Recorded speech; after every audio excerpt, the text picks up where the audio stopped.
Thank you so much.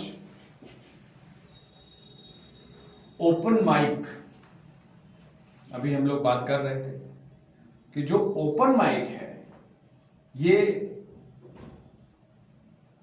Performers के हर वर्ग को एक मंच देने का कार्यक्रम है। हम सभी अपनी जिंदगी में परफॉर्मर्स हैं, बस कोई मंच का परफॉर्मर है, कोई मंच परे का परफॉर्मर है। कोई परफॉर्मेंस करने के लिए एक बड़े स्टेज पर आता है और लोग उसके लिए तालियां बजाते हैं, और कोई अपने बच्चे के सामने जाकर एक हीरो की तरह खड़ा होता है और उसका बच्चा कहता है आई लव यू पापा। वो भी एक परफॉर्मेंस होती है हमारी जिंदगी की। कहते हैं दुनिया एक रंगमंच है और हम सब इसके कलाकार हैं, कैरेक्टर्स हैं। हर कोई अपनी जिंदगी में कोई ना कोई कैरेक्टर कर रहा है। कोई अच्छा कैरेक्टर कर रहा है, कोई बहुत अच्छा कैरेक्टर कर रहा है, किसी को लग रहा है कि अभी मैं थोड़ा कम हूं, मुझमें थोड़ा और बेहतरी की जरूरत है।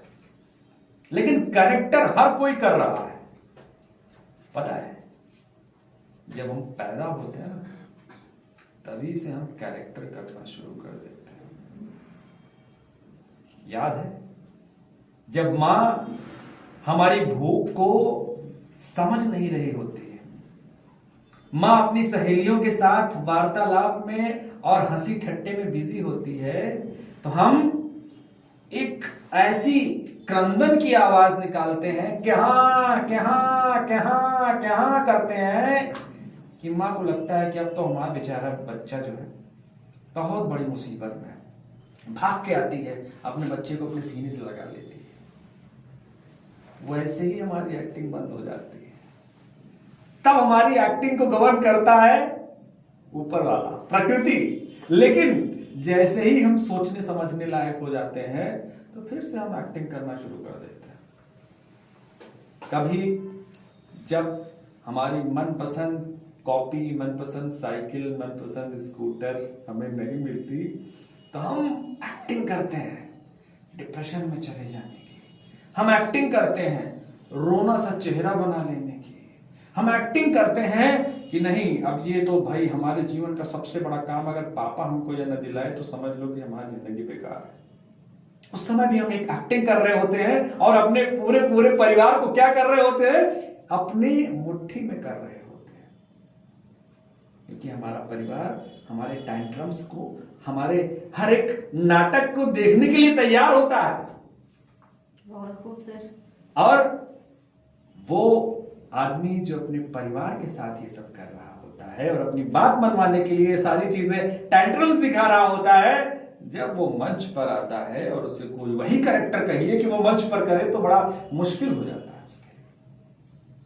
उसे लगता है कि अरे ये क्या हो गया, अभी तक तो मैं वहां जो एक्टिंग कर रहा था वो रियल लाइफ वाली एक्टिंग तो बहुत बढ़िया मेरी आ रही थी, लेकिन जैसे ही बोला गया कि भैया अब तुम्हें स्टेज पर एक्टिंग करनी है एक ऐसे बेटे की जो अपनी बात मनवाने के लिए अपने माता पिता को बिल्कुल कुछ नहीं बनता। और कुछ सारे बच्चे, अभी एक मामला देखा गया जिसमें एक बच्चे ने अपने ही अपहरण की एक ऐसी बढ़िया एक्टिंग की कि उनके रिश्तेदार तक बेचारे परेशान हो गए कि ऐसा लगता है बच्चे का खुद ही अपहरण हो गया और एक दिन बाद खुद ही आ गया, वो दोस्तों के घर बैठा हुआ था।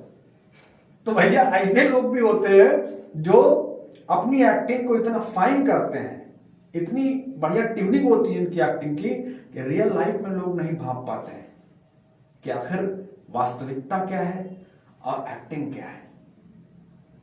बहुत बार हम एक्टिंग करते हैं जब हमें अपने गमों को अपने अंदर छुपाना रहता है और दुनिया को अपना हंसता, खिलखिलाता और जोर जोर से बातें करता हुआ, लोगों को सबसे खुश दिल आदमी दिखता हुआ एक्ट करना होता है। तब हमारी एक्टिंग की परीक्षा होती है, जब हम गमों के बोझ से दबे होते हैं लेकिन दुनिया के सामने उसका 1% भी नहीं दिखाना चाहते और हंसता हुआ चेहरा अपने दोस्त रिश्तेदारों और अपने आसपास के लोगों के सामने ले जाते हैं। तब हम एक्टिंग करते हैं। हम तब भी एक्टिंग करते हैं जब बॉस ने कोई असाइनमेंट दिया, करने का मन नहीं है और अचानक से पेट में दर्द शुरू हो गया और हमने हॉस्पिटल से उसकी पर्ची भी ले आई और एक्टिंग से इतना बढ़िया लोगों को बांध दिया कि लोग समझ रहे हैं वाकई यार इसके पेट में बहुत दर्द हो रहा है। हम तब भी एक्टिंग करते हैं जब हम किसी को बहुत कुछ देना चाहते हैं और दे नहीं पाते। हम तब भी एक्टिंग करते हैं जब हम किसी से बहुत कुछ पाना चाहते हैं लेकिन उससे ले नहीं पाते। हम एक्टिंग करते हैं सम रहने की, हम एक्टिंग करते हैं नॉर्मल रहने की, हम दुनिया को दिखाने के लिए एक्टिंग करते हैं।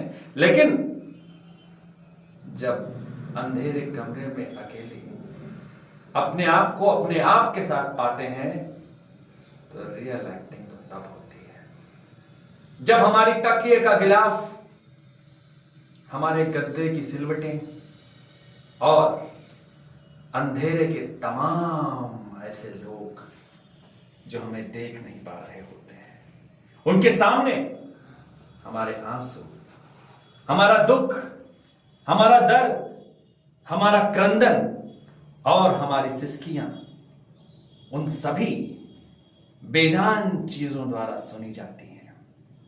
कभी देखा है आपने किसी को फफक फफक कर रोते हुए अपने तकिए में अपने मुंह छुपाकर अपने आप को छुपाते हुए कि कहीं उसका भाई, उसकी मां, उसकी पत्नी, उसकी बहन, उसके आसपास के लोग उसे देख न लें? कभी सोचिए उस व्यक्ति की जो एक भावना है, भावोत्कर्ष है, उसको समझने की कोशिश करिए। हर कोई एक्टिंग करता है, हर कोई अपने आप को एक्सप्रेस करता है। कोई ऐसे मंच में और माइक से एक्सप्रेस करता है तो कोई